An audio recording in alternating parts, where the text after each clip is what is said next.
everybody, and welcome to a brand new travel photography vlog.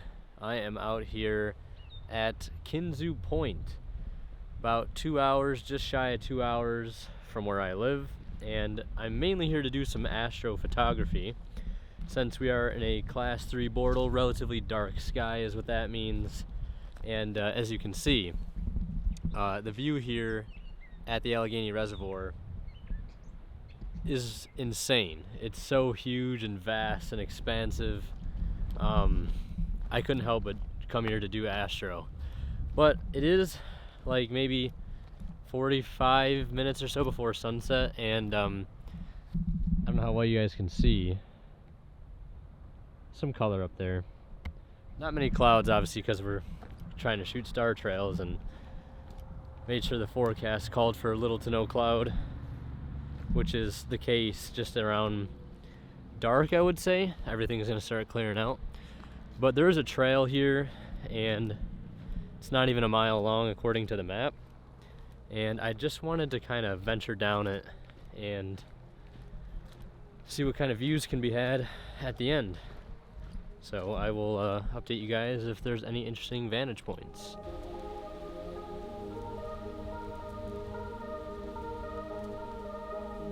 Alright, about 20 minutes or so later, and we're kind of near the end of the trail. At least I think. I don't know how much further it goes actually, but it did open up into a nice little viewpoint here. And then there's the bridge I drove over on my way here, and this trail just keeps going down that way, so we'll see where it goes. Okay, so I made a quick change of plans because I did not want to hike through more woods and stuff over there again. So instead I just came down this little rock trail. So just some runoff from the road comes down, and it comes down to this little opening here, which is mainly what I wanted to try to find, was a nice vantage point close to the water's edge, and I think I found it. So I think I'm quickly gonna get my camera out, take a couple shots, and make my way back before it starts to get to blue hour. Very nice spot here though.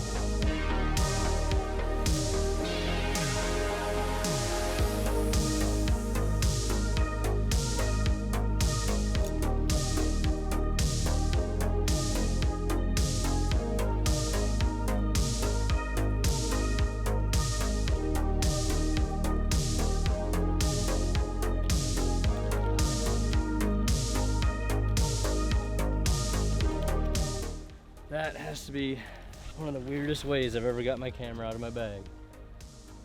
Oh, some mallard ducks down there too. Right there, when I was here at Kinzua Beach last time, a pair of mallard ducks came right up to us, not but 5 feet away. I wonder if that's the same pair. Probably not, but cool to think that it is. I'm glad I brought the boots. I'm also glad I'm wearing a hoodie and sweatpants right now, even though it's like kind of warm out and a lot of mosquitoes. Worked up a pretty good sweat just hiking through here as fast as I could without tripping. And yeah, some nice color in the sky there. I don't know how well it's picking up on this camera here, but this is a nice little spot.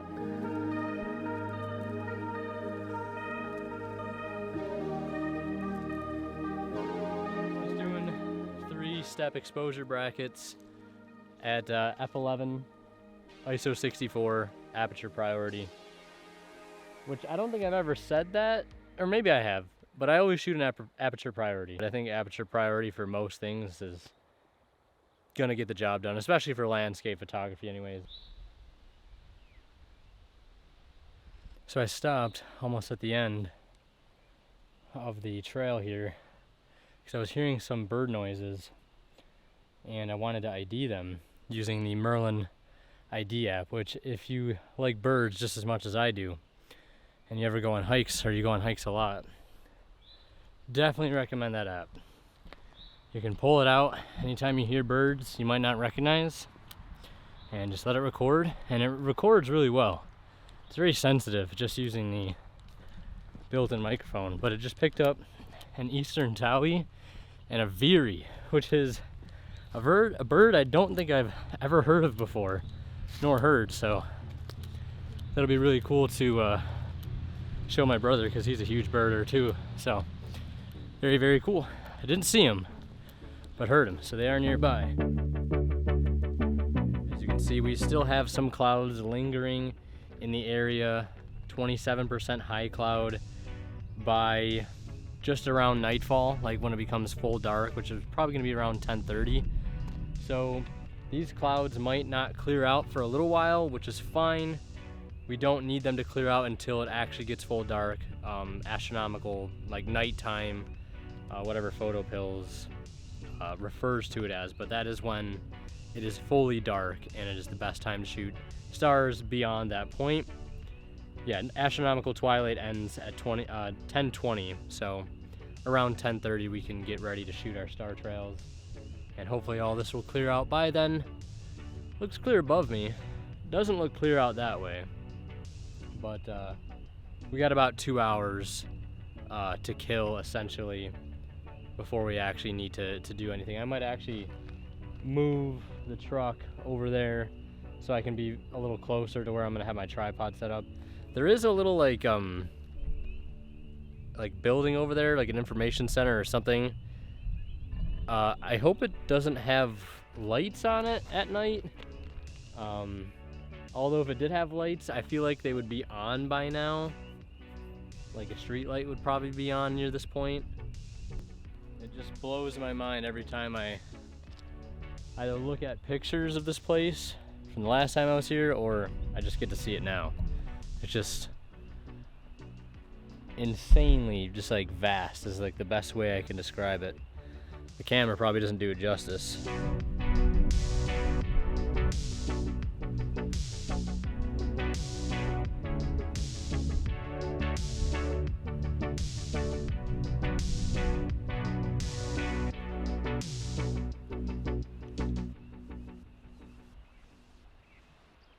We are taking our first blue hour shot. I believe I'm at about 26 millimeters right now. Does look like it's clearing up just a bit. I can see one star over there. That's probably just a planet. It's probably like Venus or something.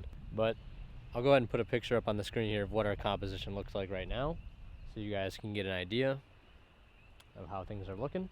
Oh yeah, that's looking nice. That's looking nice. All right, so right now with me, I have a paper towel, well, not a paper towel, washcloth, with some rubber bands and some hair ties, and I have a shutter release cable, and I'll tell you guys why I have these things, why I'm using them when I get back in the truck and I can turn a light on. I want to talk about a few important things. One, why did I tie a towel to my lens? Well, I'm not really sure, to be totally honest. I read online that can be a way to keep your lens from fogging up while you're doing star trails or doing a time lapse of the night sky or whatever. I think it's just help keep the lens more acclimated to whatever temperature it is, because at the end of the last star trail session I did at Sheridan Bay, my camera was covered in condensation, which was to be expected, but my lens also had fogged up a little bit too.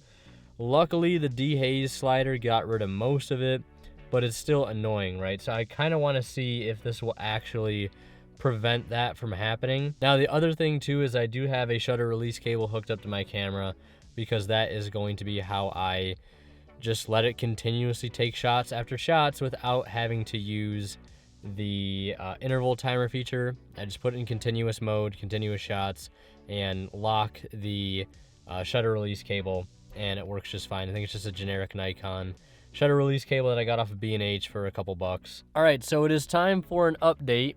It is 10:47, almost 11 o'clock at night, and I wanted to film this update because I have just started shooting the star trails. The camera is locked off, the shutter's locked off, everything's in focus, and we're just firing off exposures, I think at ISO 1600, f2.8, 30 seconds.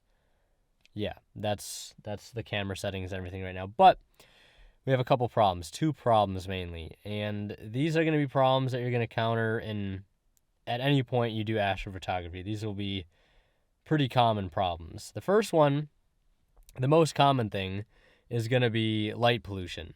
And since I've never shot here before, I wasn't really aware of how many small little cities kind of surround this area because I can see the glow of some of these cities just over some of the hills, and you can see the light actually getting picked up by some of the lower hanging clouds. And the other problem is there's clouds. The forecast was really good here.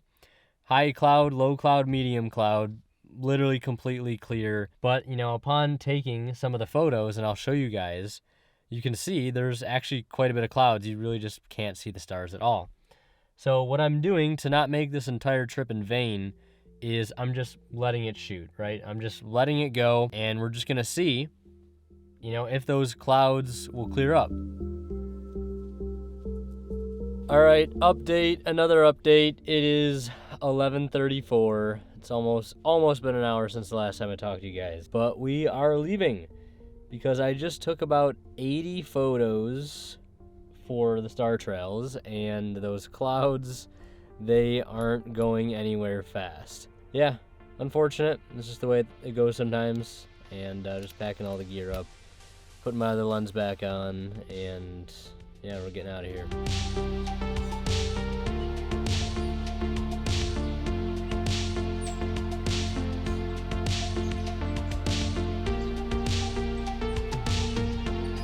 Okay, so here it is, day 2 of trying to photograph some star trails and hopefully photograph the aurora. The aurora forecast is actually supposed to be better tonight than it was last night and the several nights prior. And we are here at Red House Lake in Allegany State Park. This place is beautiful, magical, to say the least. There is I think that's like, that building up there is like State Park Police Building. It just looks epic from down here on the shore. And seeing all sorts of waterfowl, hearing all sorts of birds, very, very cool. Just trying to figure out what angle I want to set up for. Because I believe that way is north. The sunset over there, just behind the hill, not too long ago. That is west, obviously. So we're going to be shooting off that way. I really hope it's going to clear out. It's not super clear right now, but hopefully it does clear out.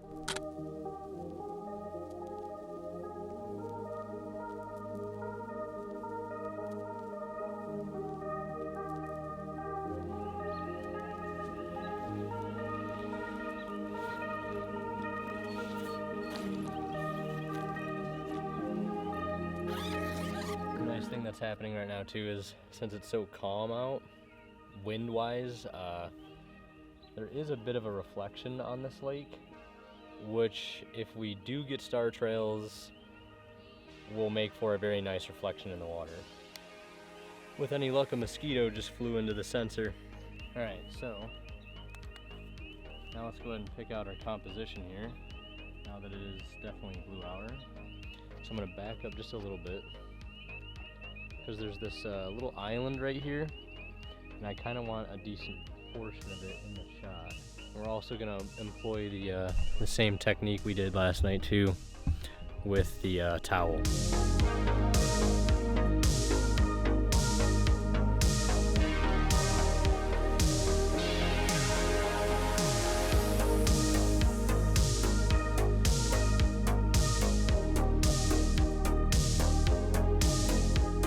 I definitely want to come back here more, like just make more vlogs in this particular area, because it's just gorgeous. Like, it just really is. I cannot get over how ridiculous this looks, and still don't know if it actually works or not, but hopefully we'll find out tonight. And I really hope that these little ambient lights here aren't going to be an issue.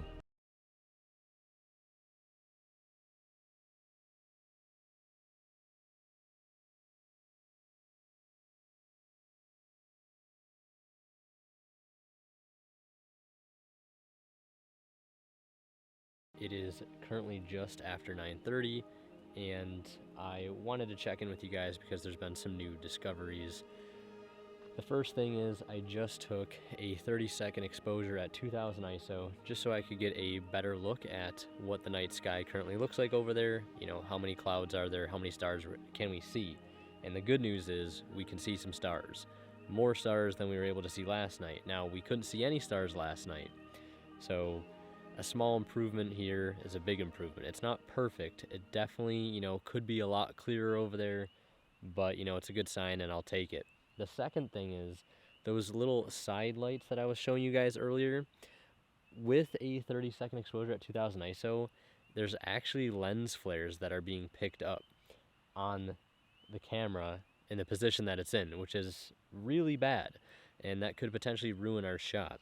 But luckily the light isn't very big and it's not very high off the ground, so this towel that I have in my bag that I use, have just in case I need to dry off my camera or whatever, I can actually just drape over the light on this little rock ledge, and it completely gets rid of any glare. So that is probably going to be the game plan when we start shooting. I'm just going to drape the towel over it. I'll put this tripod on top of it so it doesn't go anywhere. I mean, there's no wind right now anyways, so it's not like it's going to blow away, but, just in case. Alright, so it is geese time, apparently, geese party. Now, it is currently 10:25, and I've just started the star trail exposures. It's not perfect, but I'll take it, right? I'm not going to wait around for perfect to show up on my lab when that's not going to happen. The only thing I think that's going against us right now is there's some faint bit of cloud, light pollution. I can't tell what it is just on the LCD screen on the back of this camera. One thing I'm also just realizing now in real time is that anytime somebody drives down that road over there, they're going to put a little light into our scene, which may not actually be a bad thing. But yeah, the exposures are going. I've got a timer going, and I think another thing we're going to do after this is go shoot the Milky Way from the other side of the lake, because it is supposed to come into view around 11:40-ish or so, and we should be done with our exposures by then.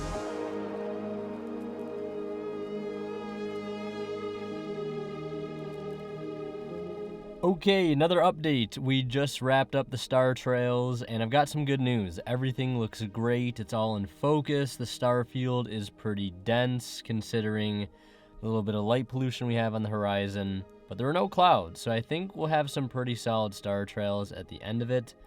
Hopefully, fingers crossed. You never know, there could be some unforeseen technical issue that we might have, but hopefully we don't have that. And my lens didn't fog up, so I don't know if it was because the temperatures were different, the humidity, whatever it may be. Maybe my camera was sitting out longer beforehand than it was at that Sheridan Bay shoot. I don't know, or maybe the towel worked.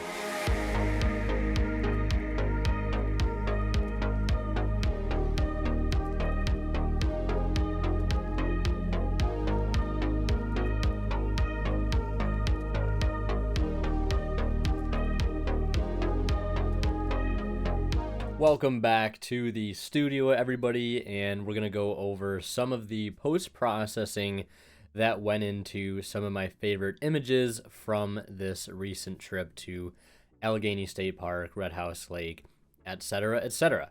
So the first thing we're going to do is hop into Photoshop. We're actually going to save the star trail photo for last, since that's like the main angle, right? That is the hero shot we were going for. The whole reason we went out there was to get some star trails over Red House Lake.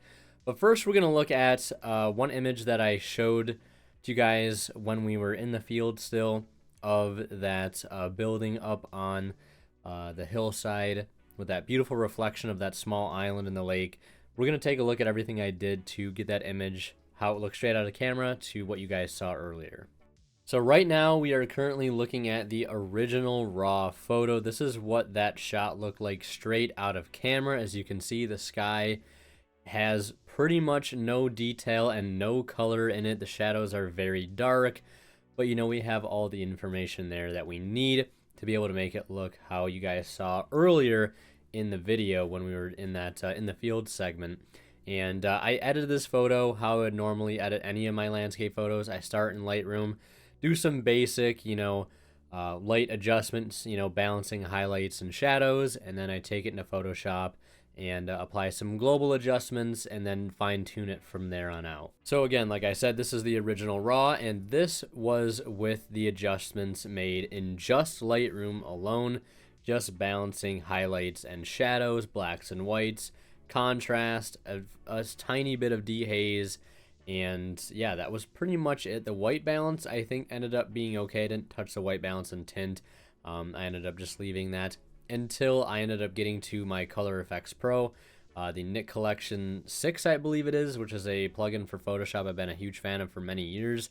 I think it is very tasteful and does a great job with a lot of the little features and filters that it has. Like Pro Contrast is one of my absolute favorite ones, and this is with the Color Effects Pro layer applied. And as I toggle this on and off, you can see that is a very, very subtle change, just adding in some Pro Contrast. And there is also a correct color cast slider in that filter as well, and I had that set to about 50% as the image looked a little too green, and as I dragged it really far to the right, it started to get to more magenta. But right around 50%, the photo started to look a lot better, a lot more natural, more true to those real life tones, so I wanted to leave it there. And then we did some color separation, which this is also very, very subtle too, but I think it helps to add, more depth and more realism to the photo. And it's a folder with a bunch of adjustment layers and a bunch of photo filters. And first we have warming, which you can see that I brushed in selectively around these areas of highlights where the sun was setting. Just introducing some more warmer colors. We had that kind of hazy orange-ish glow just over this hill here, and we also had it showing up in the reflection. So I wanted to enhance that just a little bit, just a warming 81 filter, I believe at about 25%. And then I wanted to add a cooling filter on the right-hand side of the image in those highlight and sky areas where the sky starts fading to more of a darker blue. And again, it picks up there in the reflection. So I wanted to help amplify that a little bit more because, during sunset, the more you look towards where the sun is setting, you're going to get more orange and, purplish pink colors. And they're going to be a lot warmer. And as you start to look away from the sunset, you start to get to those deeper blues, depending on, what the cloud cover looks like. But you'll get those deeper, more cooler tones in the sky. So I wanted to kind of enhance that, look in there with this cooling filter, cooling 80 at just 25%. And then I did a little bit of foliage boosting. Again, it's all very, very subtle. But as you can see, there is a little bit of what kind of looks like fall colors, even though this is in the springtime. You do kind of get that effect, not on, the same scale as you would in the fall, but you do kind of for a little while get a little hint of fall colors as spring transitions to summer or as winter transitions to spring, etc., etc. So a little bit of a yellow boost on some of the trees that had more yellowish color leaves, and a little bit of a red boost there on some of these reddish colored treetops, whatever they may be. And just a very, very subtle little thing, very, very faint, nothing super crazy there. Moving on, we have our next adjustment, which is just a curves layer that I put into the highlights channel, just a regular highlights channel mask there, and ended up doing a little bit of a selective brushing in of that. Again, a little adjustment here in this curves layer. And basically what I did is just darkened the top and bottom of the frame here, or more so the top of the sky, where the sky would start to naturally get darker as it kind of gradually gets further and further away from the sun, at least where you're looking. The sky is going to appear darker and darker, and I wanted to also reflect that in the reflection we have. And also doing that, darkening the bottom and the top of the frame helps to kind of lead the eye to your subject, which in this case is this beautiful vista that we have here on this lakeside, this beautiful building, this beautiful island with all these beautiful trees, everything like that. And it kind of helps to not let the eye wander up to the top or down in the bottom. It kind of helps draw it right to the center, and I think it does a very good job at doing that, all while being a very, very subtle adjustment. So you can see this is with it off and this is with it on. You can kind of basically see that this center portion of the photo almost kind of jumps out once it is applied. And one of the last things here is some object removal, just going in with the the clone stamp or the healing brush, and getting rid of some distracting elements. And one of the first things I ended up getting rid of is if I toggle this on and off here, you can see these bunch of streak marks or little dots in the water, and I'm not sure what those are, if they're just insects or whatever they are. I wanted to clean up some of them as it helps make that reflection just look a little bit cleaner. As you can see, there's a bunch more over here. I didn't want to mess with that. I figured I would just leave it, leave some element of that there. Ended up getting rid of most of it across this reflection, and I believe there was some like rock here or some log sticking out of the water. Ended up just getting rid of that very easily as well. And that was pretty much it. Not a lot in terms of things that needed to be removed from this photo, which is good because sometimes that takes quite a while. And yeah, then I did a high pass filter, just brushing it in over the closer element here. And, you know, this island, I didn't want to brush it in the reflection because the reflection is supposed to be soft. I didn't want to sharpen that. I didn't want to sharpen all of this over here as it's pretty far away and it doesn't need to be sharpened, helping with that more realistic look. And last but not least, we have a signature in the bottom left there. So really quickly, let's take a look at what it was straight out of camera. And then after some processing in Lightroom and Photoshop, we get this. And I think that is definitely a night and day difference. And I am really happy with this photo. Even though it wasn't like the main angle that we were trying to get, the main reason we were there, this is still, I think, my favorite photo that I've taken in a while. I love the colors. I love the scene. Perfect. So that's that photo. Let's take a look at the star trail photo next. And here it is, that star trail photo. This is that image already flattened. I think it ended up being about 204 photos stacked and faded.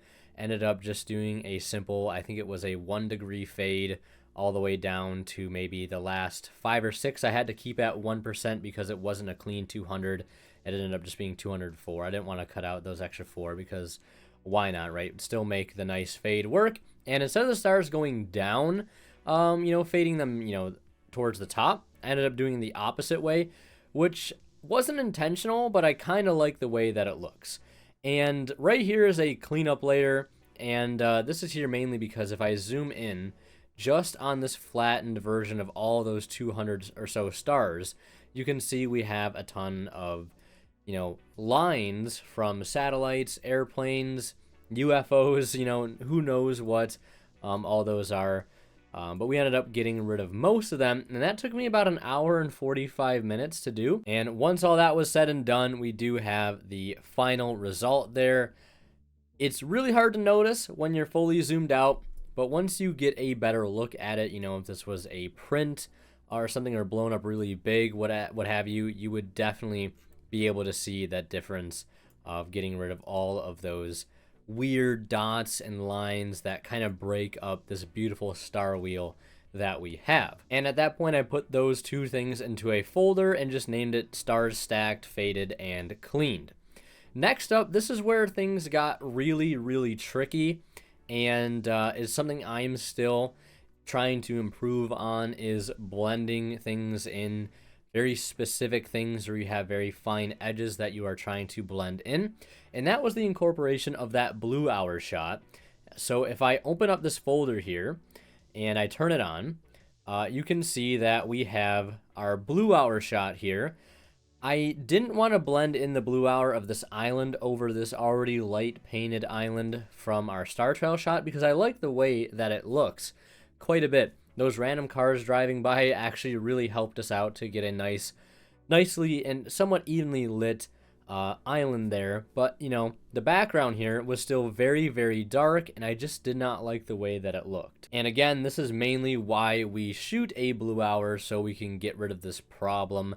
Or if you have the ability, and this is something I'm going to be trying in future astrophotography outings, is taking very long low ISO exposures. We're talking like upwards of 10-minute exposures, so you don't really have to do any super crazy blending like we're doing here, or at least when you do the blending, it's not as difficult to get things to match. So this is the stacked result here, and then we have our blue hour, and as you see, I also have a couple adjustments here. We have a blue desaturation and darkening, and we have a gamma. So what this is doing is basically getting the luminosity of that blue hour to more easily match our star trail time. You know, at least with the sky and the way this would look if it was just decently lit. And that's what I ended up doing there. And I ended up using the this quick selection tool to select all of this here, and then using the refine edge tool to get it even better. And without doing this, you can really see, again, this looks very off, and especially when it's blended in, right, you have this weird looking halo. You know, what's that from? It's simply because the color tones, which is what the blue desaturation was for, so that kind of more closely matches the night sky. And, you know, in general, at nighttime, you have way less vibrance and saturation in your image overall. And then the gamma, just to kind of darken it down. And you can see there that looks a lot better and a lot more believable. So that's how that ended up working out there. And you can see once we blend the blue hour in, it looks like a lot more of a complete photo. And one of my blue hour shots, luckily enough, had a nice light trail from a passing car. And I'm really glad we got that because I think it adds nicely to the photo. And essentially that was the hard part of this edit. Now, one thing I like to do once I've re-blended 2 different photos in Photoshop, you know, it's kind of like a rough blend. I like to do an Adobe Camera Raw filter over top of it to kind of rebalance everything, right? Because everything is somewhat balanced in Lightroom. But, you know, when you put them 2 together, you might have some rebalancing to do. So that's what this was mainly for. A second cleanup layer, as you can see, there were some objects here in the water that I wanted to get rid of, so we just got rid of those. And this is a highlights 3. So this is the highlights channel intersected, I believe, 3 times. And this is going to bring up the luminance of just the stars by just a tiny bit. And then here we have a blue channel where we darkened the very top of the sky again, where you would have that gradation of dark to light. You know, as you look towards the horizon where there might be distant cities and light pollution, things like that, it's going to be lighter down here, especially if there's clouds, and it's going to be much more darker towards the top of the sky. And, you know, this is all blue channel up here, so I just decided to do the blue channel to darken it. Works just fine. High pass, I believe this was just. And then next up, a simple high pass layer, which applied sharpening over this island here and the stars. I wanted to brush out the distant hill there because, again, it's very far away. It doesn't really need any sharpening done to it. A third cleanup layer for anything else that I missed, and just a signature at the end there in the bottom right. And to sort of wrap things up here, let's do a quick before and after. So here is just the stars stacked and faded, and here is with everything else applied. And yeah, very, very happy with this photo. This is kind of exactly what I had envisioned when I went out here to do this type of shoot. And it's very, very satisfying to see that I've pretty much got at least 98% of what exactly I was looking to get out of this trip in this photo. And I gotta say, I like this photo so much that it is now currently available for sale on my website, I believe as a 16x24 print, printed on Hanamuly brand photo paper. It is limited to 10, so there aren't many copies available, and once they go, they are gone. So if you want to pick up a print for yourself, please feel free to do so. The link to my website will be in the description as always. And even if you don't, you know, pick up a print, I really appreciate you guys just checking out the website, maybe sharing it with a friend. And if you do decide to pick up a print, I cannot appreciate your generosity enough, and a sincere thank you. But yeah, what a great trip, and we got some absolutely fantastic images out of it. So thank you guys so much for watching, and I'll see you guys next time.